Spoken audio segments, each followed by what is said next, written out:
Okay, so here's our 3.1.2 notes. You're going to be introduced to the idea of a tree diagram. So we did an area diagram last class, tree diagram this class. All right, so this is 3-12. So in 3-12, it's a lot like what we did on the previous slides. So I went through and I copied over all of the work that we did from our area model. But there's a little bit of a twist to this. So if we go through and take a look at this question, the idea is that being some sort of a competition between the two of us.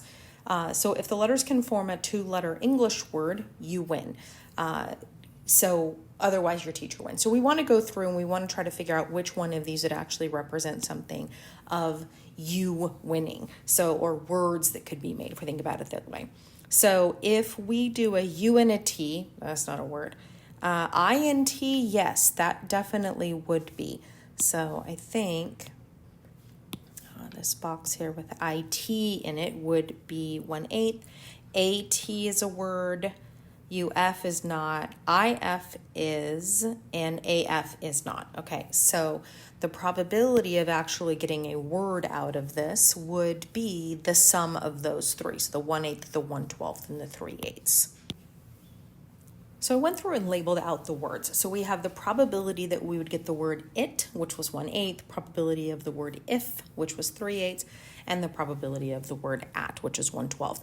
Remember, if these can be created, then you would win. So we've got the probability that you win would be, so I'm just going to go ahead and add all of those up because it was the word it or, remember or means add, or 3/8 or 1/12. So we would add all of those together and give us a 7/12.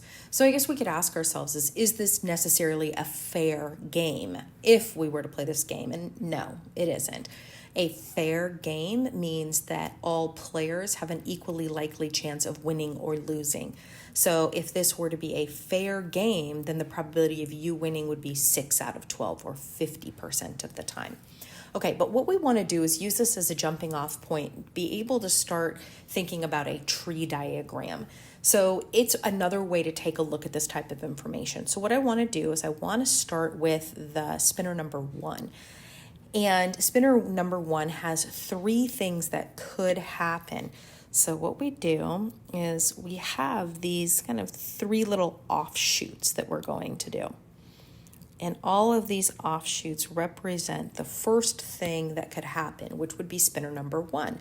The first thing that would happen on spinner number 1 would be we could get a U, we could get an I, or we can get an A. And then what we do to try to organize this, because we still want the probability of each of these things on the spinner to be inside of our diagram, is we put that probability kind of down the branch of the tree. So the probability of U was 1/6. So what I would do is on that branch, I would put a 1/6. Then on the I, it was a half. And then on the A, the last probability was 1/3. So you just kind of keep them on the branches. So all of those things that we just did, the U, the I, and the A, this would all represent spinner number 1. So everything directly above that would be spinner number 1. Okay, but we're spinning spinner number 1, and then we're going to spin spinner number 2. So off of each one of these, so let's say you spun a U. All right, but you still have to spin the next spinner. So spinner number 2 had 2 things that could happen. So off of U, off of the result of your first spin, you now have the next 2 results. Now you could have spun either a T or an F. And we do the same thing, kind of go down the branches and we write down what the probability was. So T was 1/4, and then F is 3/4. So what we want to do is we want to build all of the branches, so build our tree. Now, let's say hypothetically that you spun an I. All right, well, then you're still going to spin a second time. And the possibilities for those were still T and F. The probabilities for those is still the 1/4 and the 3/4. Just go ahead and keep that going down the branches. And then we have the exact same thing happening with A. So A was the first spin, then you had your second spin, which could have been a T or an F. The 1/4 and the 3/4 hasn't changed. So now everything here represents spinner number 2.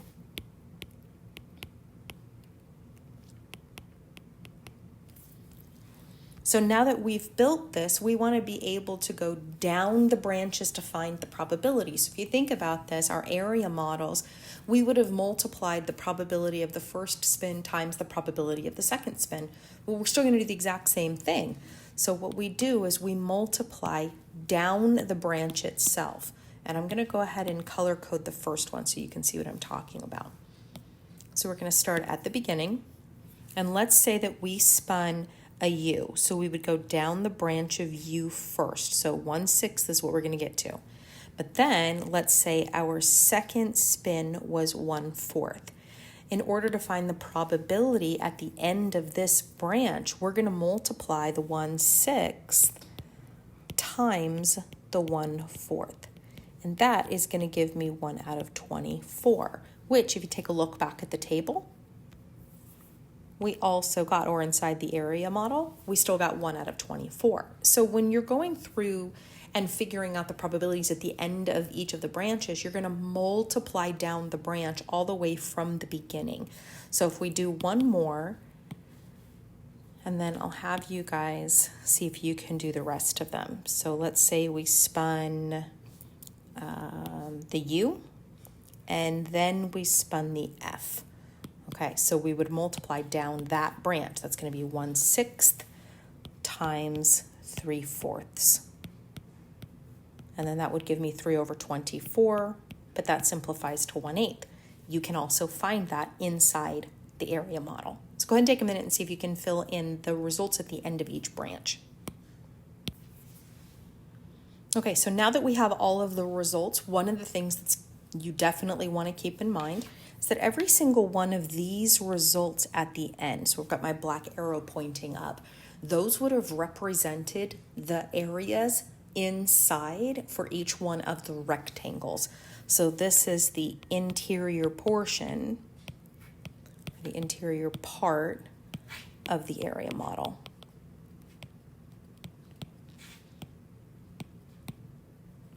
It's just another way to visualize the same type of thing. It's actually pretty nice too because the tree diagram allows you to go beyond 2 dimensions. So let's say we had 3 spinners. If we had 3 spinners, you could set up the first set of branches for spinner number 1. Then you would set up the second set of branches for spinner number 2, and then the third set of branches for spinner number 3. Now we're talking about 3 dimensions, which we could do, but I don't think it would be an area diagram anymore. It'd be a volume diagram. And then we'd have to draw a 3-dimensional cubic space to be able to use the other model for this. So what we have here is the idea of a tree diagram. It's just another way to represent some things.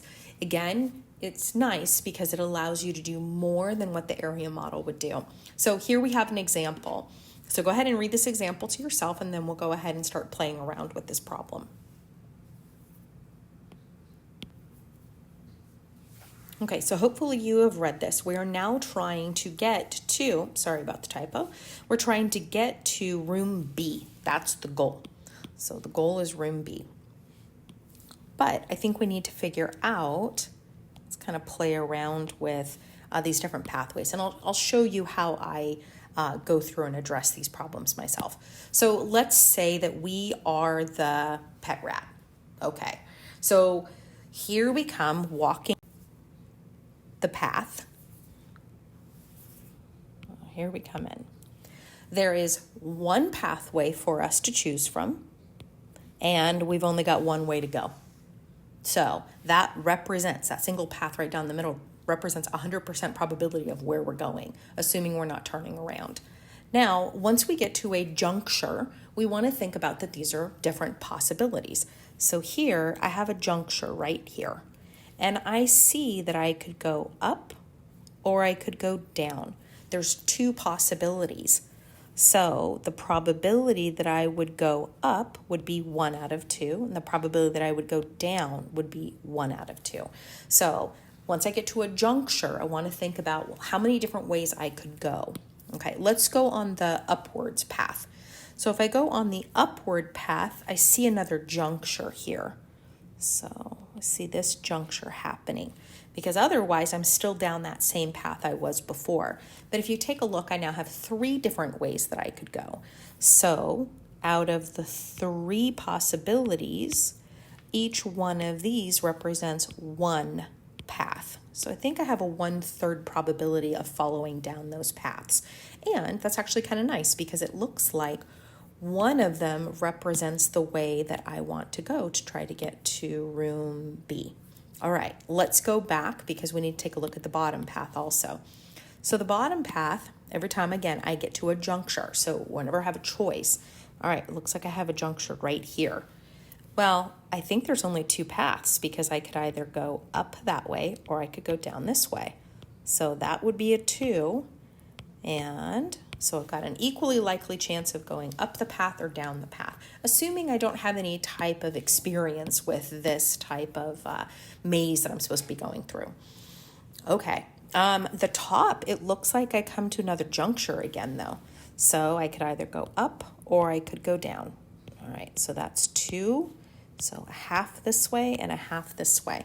If I take a look at the very bottom one, I don't think that I have another juncture, except for when I just get to room C, and it looks like I'm kind of stuck in there. So I do have a tree diagram. It's just set up a little bit differently. So now I want to think about, I'm trying to get to room B. So I'm going to highlight my paths here. So I could start here. I could go up and then down to get to room B. Okay, so I think that's one possibility.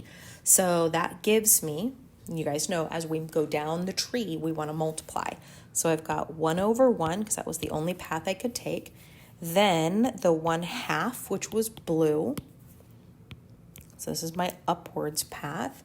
And then I have, I think, another one. Yeah, I had a 1/3 option as well.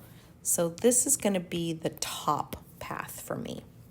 So this is if we went to the top. When we multiply this, it looks like I'm going to get 1/6. Okay, let's figure out what the bottom path is. So the bottom path, I'll keep my color coding, so that was green. All right, let's see if we can do this one in purple. All right, so what I could do, start again. So start back where I was. This is my first option. Then I could go down. I'm trying to get to B. So it looks like I need to go up and then stay on the upwards course. All right, let's take a look at this. So I've got my 1/1 still. Times, okay, bottom path was half. Times, okay, then I went to the top juncture, which was the purple, and that was a half.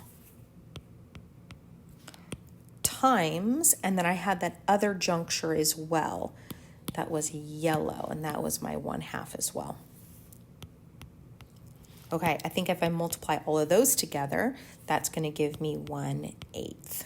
All right, so basically, as the rat, the pet rat, we could either take the top approach to get to room B, or we could take the bottom approach to get to room B. So it is 1/6 or 1/8, so we're going to add these together. So what I would say is a probability that I'm going to get to room B is going to be 1/6 plus 1/8. We go ahead and add those together, and that's going to give us 7 out of 24. And that covers the notes.